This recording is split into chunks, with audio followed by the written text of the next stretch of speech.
ছাত্ৰ সন্থা আৰু মৰাণ জাতীয় মহিলা পৰিষদ ফিলবাৰী আঞ্চলিক সমিতিৰ বিশাল প্ৰতিবাদী কাৰ্যসূচী হদমৰাণ ছাত্ৰ সন্থা আৰু মৰাণ জাতীয় মহিলা পৰিষদ ফিলবাৰী আঞ্চলিক সমিতিৰ যৌথ উদ্যোগত আৰু নাজিৰাটিংবাসীৰ ৰাইজৰ সহযোগত বৃহত্তৰ ফিলবাৰী আঞ্চলিকৰ অন্তৰ্গত আমগুৰি কাকজান ঘূৰ্ণী সংযোগী মূল পথটি পকীকৰণৰ দাবীত বিশাল প্ৰতিবাদী কাৰ্যসূচী ৰূপায়ণ কৰে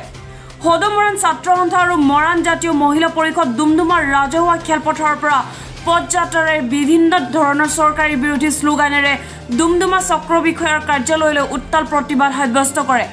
মৰাণ ছাত্ৰ সন্থাই জানিব দিয়া মতে বিজেপি চৰকাৰে বিভিন্ন ধৰণৰ ঢাক ঢোল বজাই থকাৰ সময়ত ফিলবাৰী অন্তৰ্গত আমগুৰি কাকজানত কোনো ধৰণৰ চৰকাৰী আঁচনি তথা জৰাজীৰ্ণ হৈ থকা পথসমূহ কোনো ধৰণৰ ব্যৱস্থা কৰা নাই মৰাণ ছাত্ৰ সন্থাই চৰকাৰক সকিয়নি প্ৰদান কৰি কয় যে যদি অতি শীঘ্ৰে ফিলবাৰী অঞ্চলৰ সমস্যা সমাধান নকৰে তেতিয়াহ'লে অনাগত দিনত ইয়াৰ পৰিণাম ভুগিব লাগিব অসমৰ বিজেপি চৰকাৰখনে উন্নয়নৰ ঢাক ঢোল বজাই আছে ঠিক তেনে সময়তে বৃহত্তৰ ফিলবাৰী আৰু বুইডিং অঞ্চলত এতিয়ালৈকে বিভিন্ন ধৰণৰ সমস্যা গা কৰি আছে কিন্তু বিজেপি নেতৃত্বাধীন চৰকাৰখনে কোনো ধৰণৰ একো ব্যৱস্থা কৰা নাই প্ৰথম কথা হৈছে কি বুঢ়ীদিহিং অঞ্চলৰ যি আমাৰ প্ৰস্তাৱিত বুইডিং আদৰ্শ মহাবিদ্যালয়খন এতিয়ালৈকে কোনো স্থাপনৰ ব্যৱস্থা কৰা নাই সেই সময়ত 2017 চনত মৰাণ ছাত্ৰ সন্থাৰ এটা সজাতি দলে পৃথককৈ মুখ্যমন্ত্ৰী আৰু শিক্ষামন্ত্ৰীৰ লগত আলোচনা কৰাৰ পিছতো তেখেতলোকে সকলে কিন্তু এটা নিৰ্বাচনৰ টুপ হিচাপে লৈ আমাক কেৱল জনসাধাৰণৰ ছাত্ৰ ছাত্ৰীসকলক কেৱল এটা লোভ দেখুৱাই গ'ল তাৰপিছতে কথাটো হ'ল কি সমগ্ৰ ফিলবাৰী অঞ্চলৰ একমাত্ৰ পথ সেই পথটো হৈছে কি কাকজান আৰু ঘূৰণি যি এটা পথ আছে যি সেই পথ আজি 1930 চনত স্থাপন হোৱা গাঁওসমূহৰ এটা মূল পথ যিটো মূল পথ আজিলৈকে চৰকাৰখনৰ কোনো আঁচনিয়ে ঢুকি নাপালে সেই অঞ্চলত এতিয়াও